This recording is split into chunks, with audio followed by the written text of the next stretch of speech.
Hello, this is Tasty Eats by Tess, and today we're going to be making an Italian style meatloaf. It's really juicy and flavorful. I'm sure you're going to enjoy this one. It's also really quick and easy to make. The prep time is about 20 minutes. So I'm going to go ahead and get started with chopping up the vegetables. We'll start with 1 yellow onion. And that's approximately between small to medium size.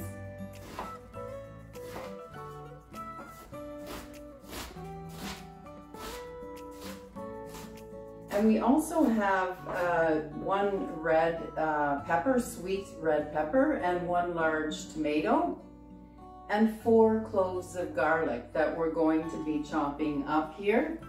And it'll only be a few minutes while we get the prep work done.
We can go ahead and add our oil to the pan. It's just about 1.5 tablespoons to 2. And that's canola oil. Just go ahead and give that a swirl, coating the pan evenly here. And we can go ahead and add our onions in.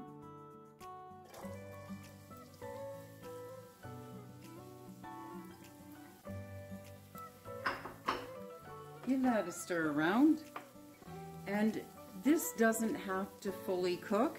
You're just looking to sweat it down a bit.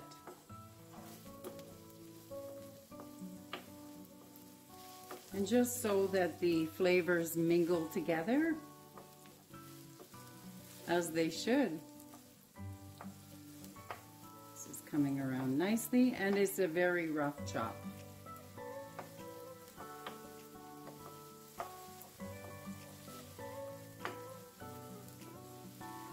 Beautiful.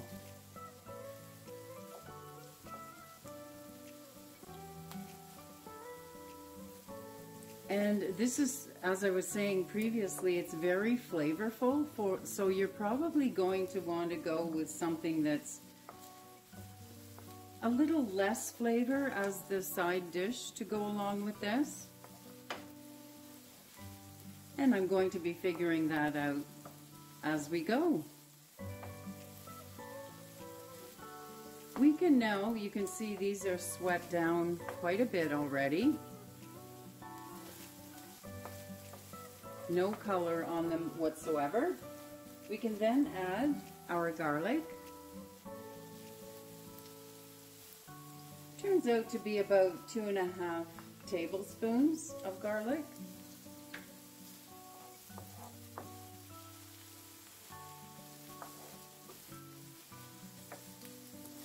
As I always say, garlic and onions in the frying pan.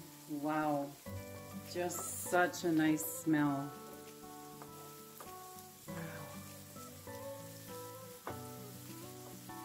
And now what I like to do is turn this up a little because we want our tomatoes to cook down a bit.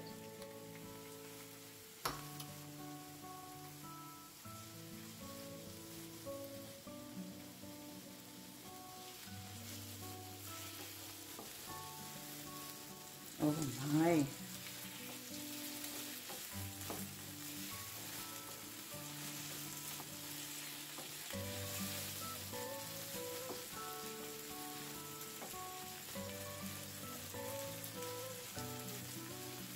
And because we want the aromatics to start coming out and the oils from the herbs to come out, we're going to be adding 1.5 tablespoons of Italiano seasoning.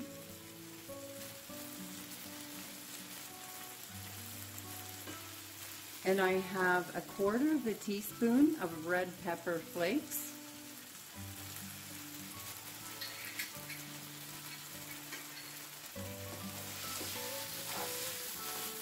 So you can see this is on a relatively high heat, just so that this becomes a little bit mushy and cooked down. Approximately 5 minutes for that.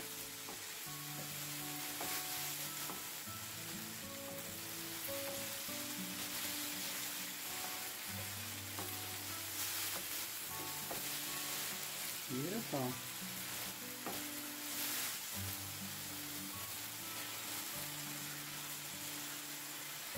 We also add 1 tablespoon of sugar approximately.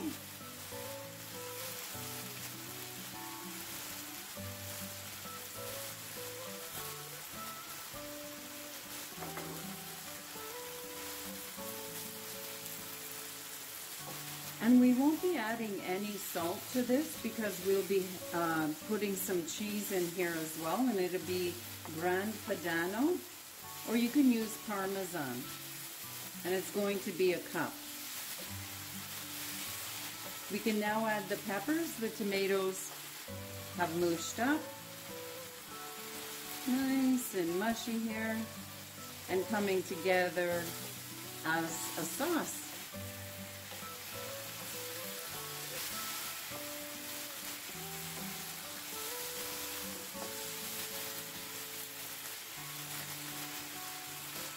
And there we go.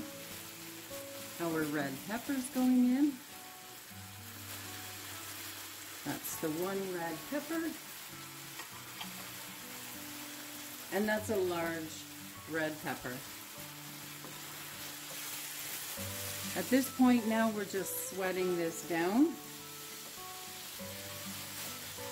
So we can turn the heat down as well.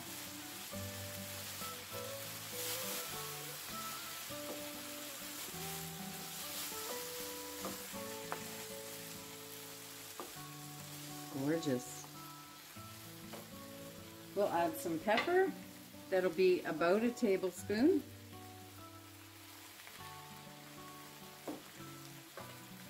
And 2 tablespoons of Worcestershire sauce.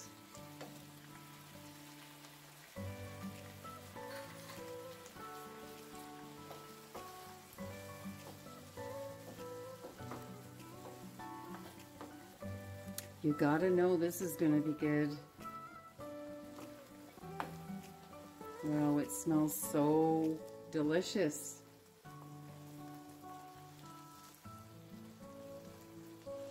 And now we can add our grated pedano. It's 1 cup. And we turn that off and just let this sit. At this point, we can go ahead and add our mixture to 2 pounds of lean ground beef. So this has cooled down quite a bit, so we're good to go with that.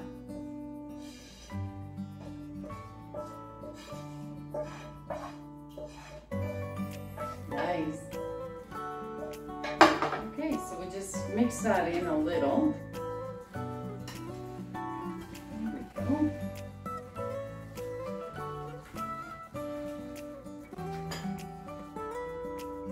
And we have here 2 eggs that we can just beat up just slightly. It doesn't have to be that well beaten.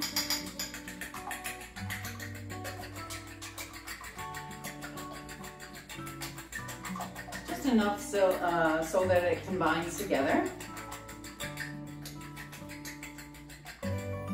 Great. Going in. And at the same time, we have 2 cups of breadcrumbs. This is 1 cup of fresh breadcrumbs that I grinded from bread. It has to be a pretty heavy type of loaf for the breadcrumbs if you're doing it from fresh. So you can do it from dried breadcrumbs from your local supermarket, or do as I did. I did half and half. So I did 1 cup of Italian breadcrumbs and 1 cup of fresh.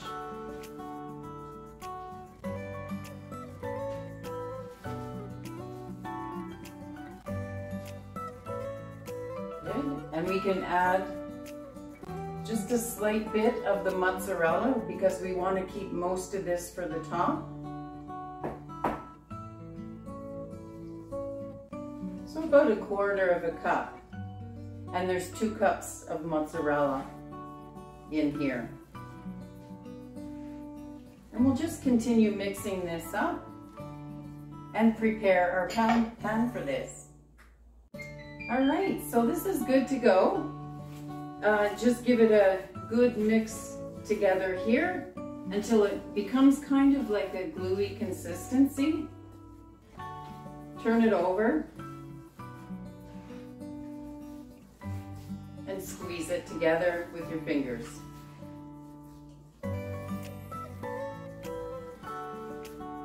Wow, it's not even cooked. It smells so good. Wonderful. So it's really gluey. That's what we're looking for. And I sprayed the pan here. So we'll just go ahead and fill this up.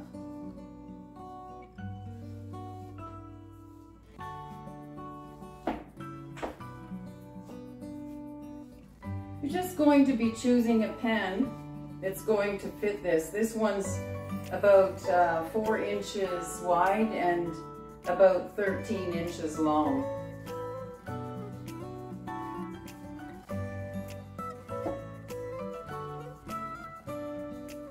Beautiful.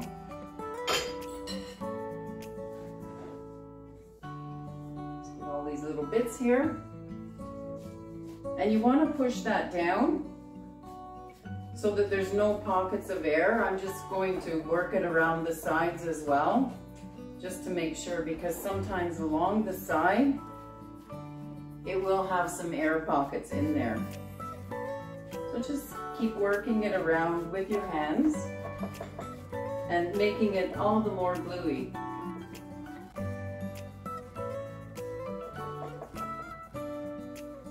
Keep going with that. And we're going to be putting this in a 350-degree oven, and that'll be 45 minutes to an hour. Just make sure that it's fully cooked on the inside.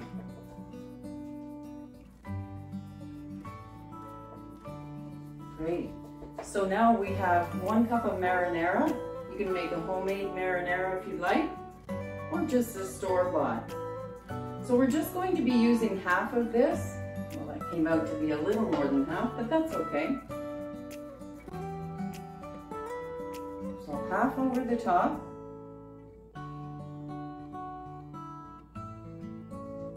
And and then the cheese.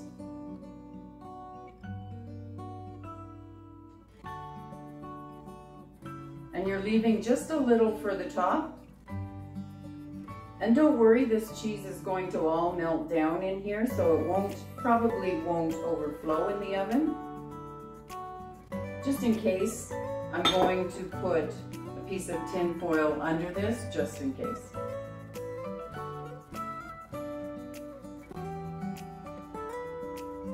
Looks so pretty. Great.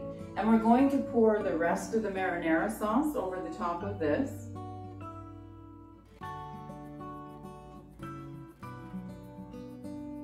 And just enough there. And just spread it. This is just so it gets a nice reddish brown color on the top.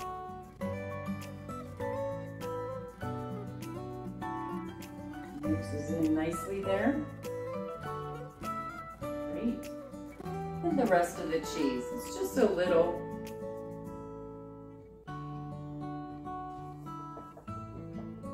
That goes over the top.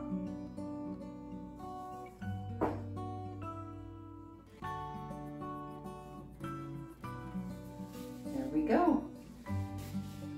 So we'll just put that now in the 350-degree oven. And we wait the time.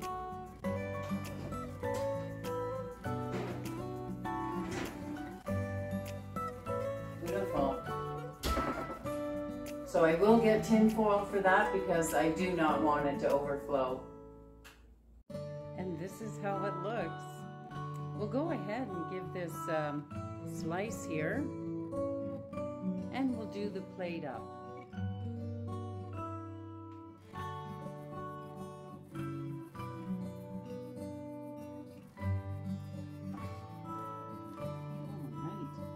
We'll start from this side. Oh, nice. Beautiful.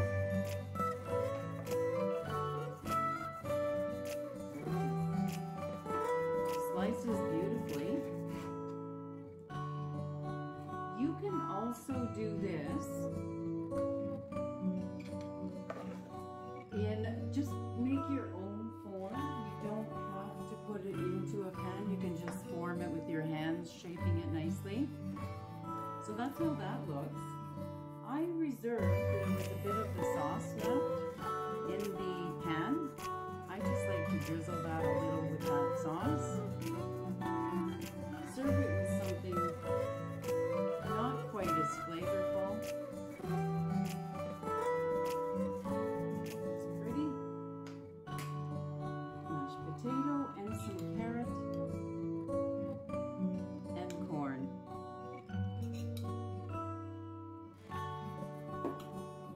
Also on top of the potatoes, a little of that sauce. Beautiful. And that's how it's made. All right, now it's time for that taste test. Let's just see how it worked. I'm gonna go with the topping here first, with the cheese on top. A little bit of everything in there.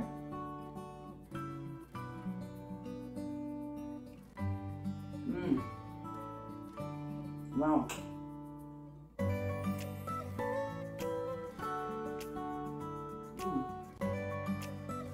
What can I say? It's completely different. The Italian style meatloaf is different from Canadian style. I would say it has much more flavor because there was the frying of the onions and the peppers and the tomatoes and everything. It just gave it a really nice balance of flavors in there.